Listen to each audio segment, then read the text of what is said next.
Ryan, nice to see you. I realise you've been asked quite a lot about this over the last couple of weeks, but in the last 24 hours, in the last hour, a new interview with Harry Kane has been released.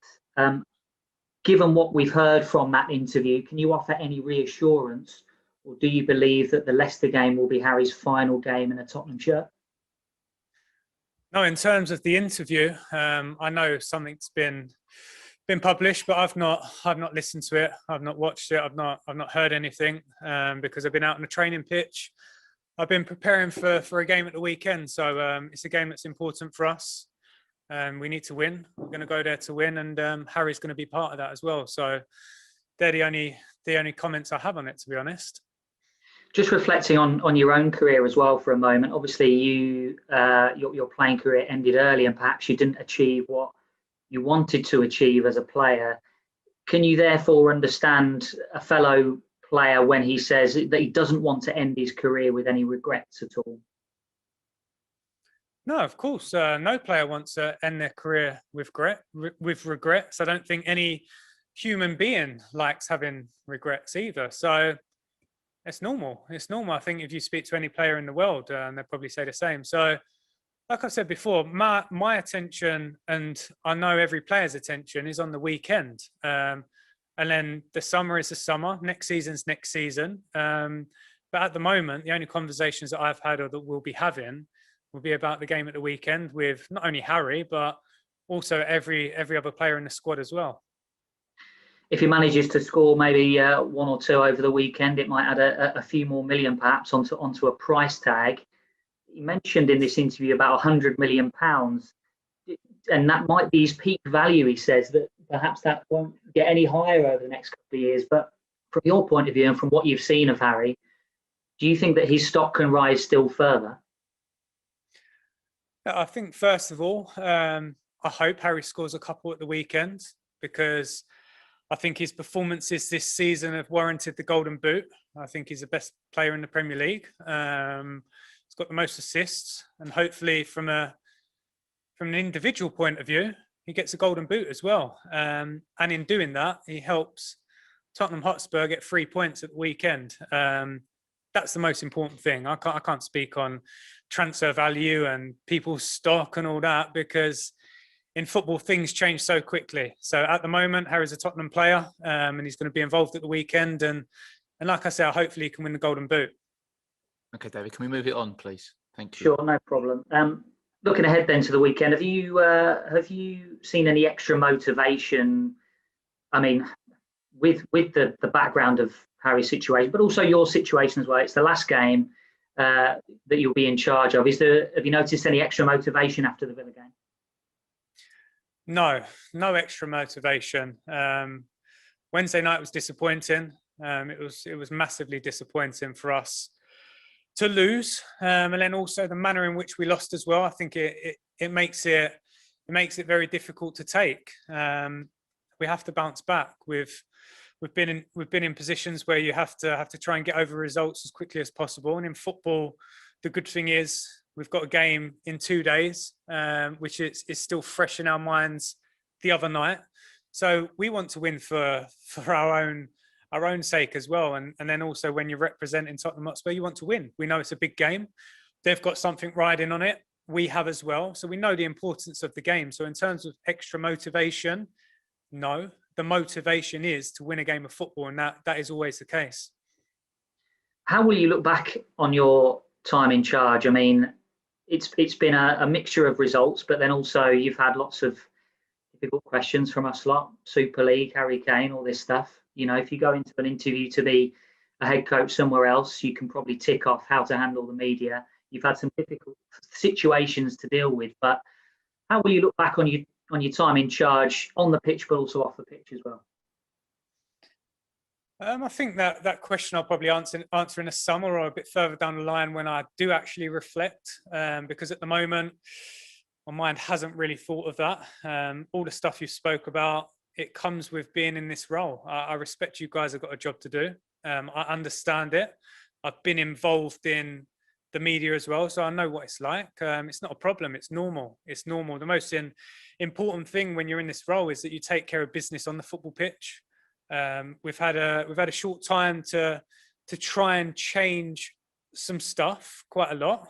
We feel like we have, but unfortunately, in key moments in a couple of the games, have gone against us, and ultimately you're judged on results. And Wednesday night was very disappointing. Not for me, because I don't have an ego. I'm not doing this for myself. I'm doing it for Tottenham Hotspur, and it was a disappointing evening for everyone associated with the club. And the most important thing now is we try and bounce back at the weekend. In terms of me and my career and stuff, yes, there's stuff I've learned, of course. I'd be crazy and silly not to take some things, but in terms of reflection, I think it's something not to think about right now.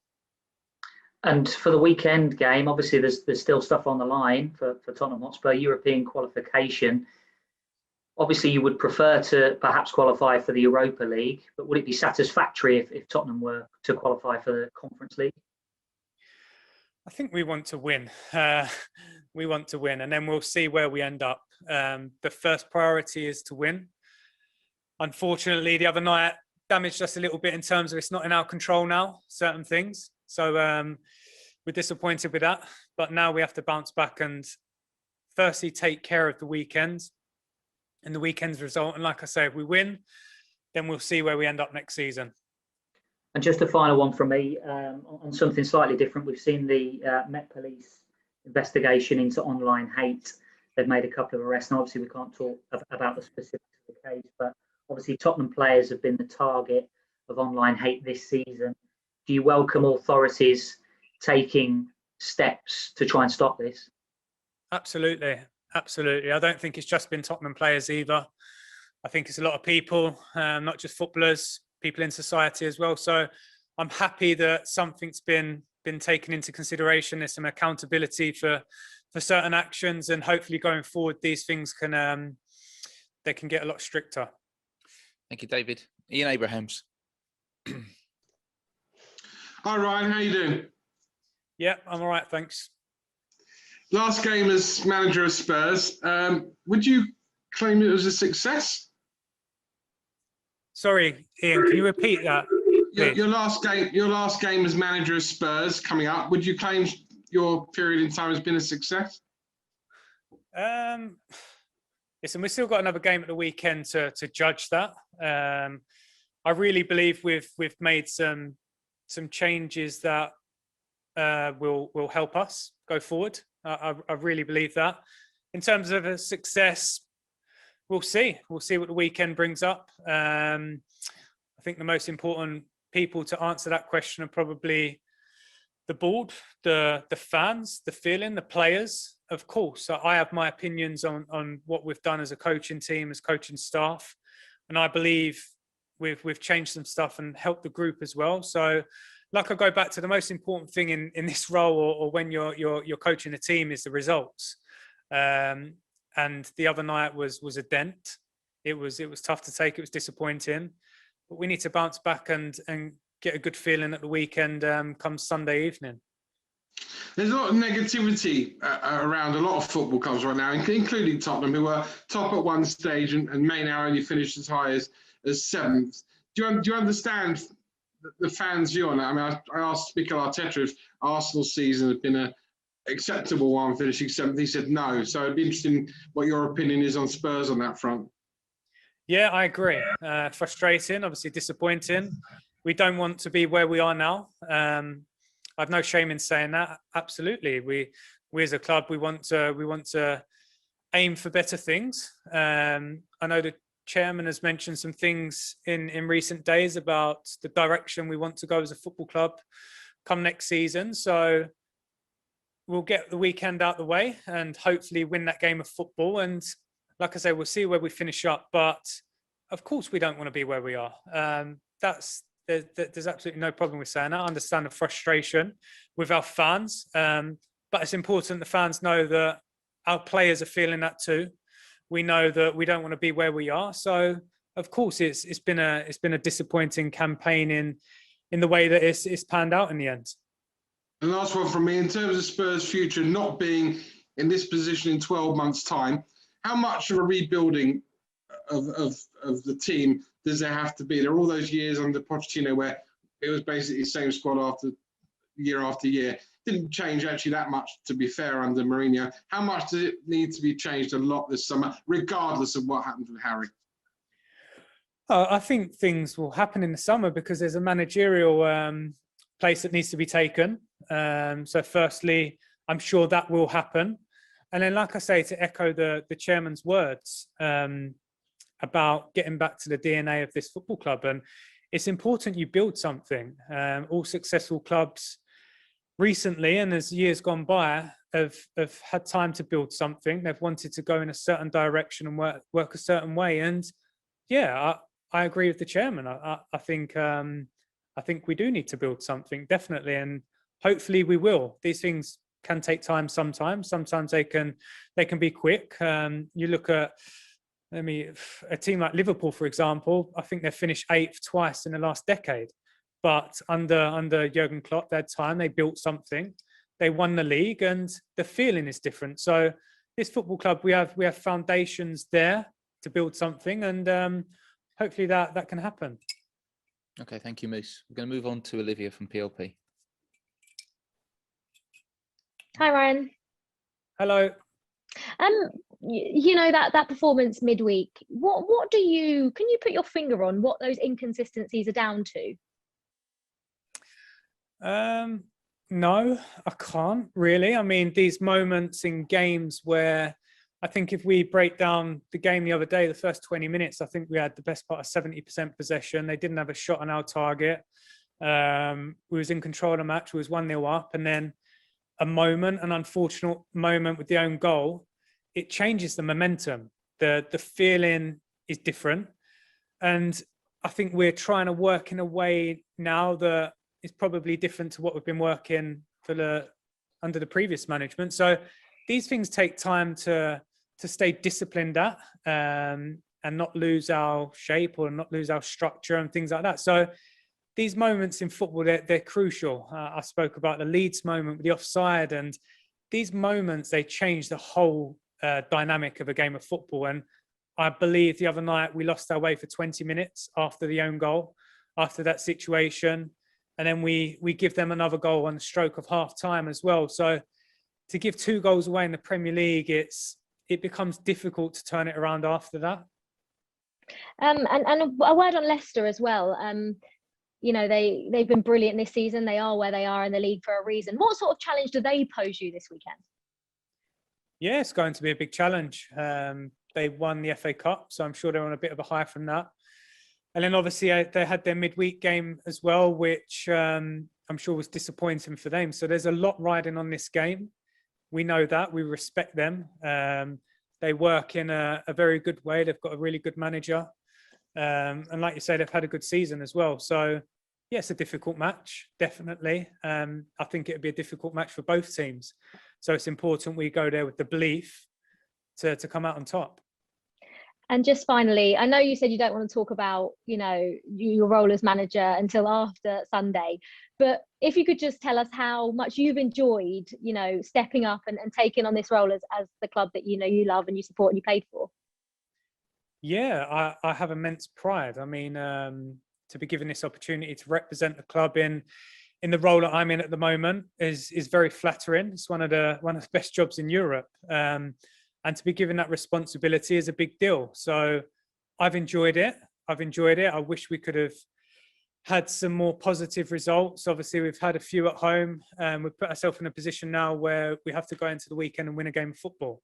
So once that game's out the way and hopefully we get 3 points, then maybe I'll be able to sit down and speak to some family members and really enjoy the experience. But at the moment, yeah, it's been crazy, but also it's been something that I've fully enjoyed as well. Okay, thanks, Olivia. We'll go to George Cummins. Thanks, Simon. Hello, Ryan. Ryan, sorry, in this latest interview Harry Kane's done, he said he wants to play with Kevin De Bruyne. So is this where his future's going to be, Man City?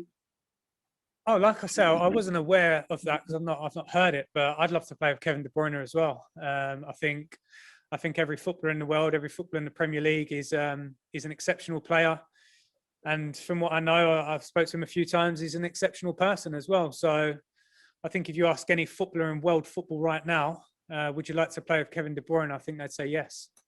And just, you know what's going to happen with Gareth Bale? Will it be any chance of him coming back to Tottenham next season? I'm not sure. I've not had those conversations.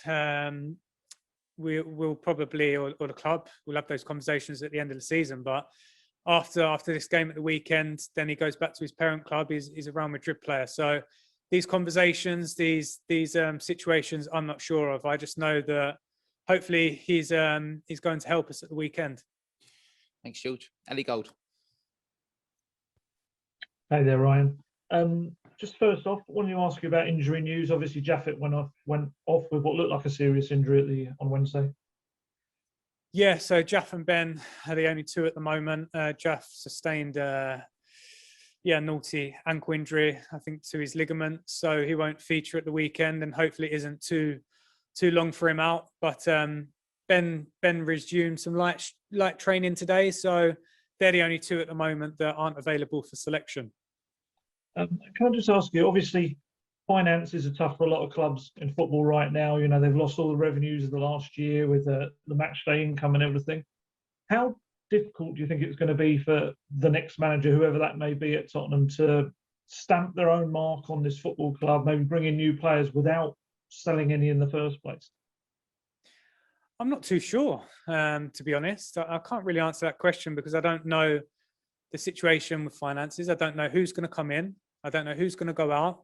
I think the most important thing probably is who's the manager, because then they will have the conversations of the direction in terms of recruitment or what players they're happy with. And these types of conversations, I'm sure, will happen in the summer. And like I said, I'll go back to the chairman's comments. He said he wants to get back to the DNA of this football club, and hopefully that will happen.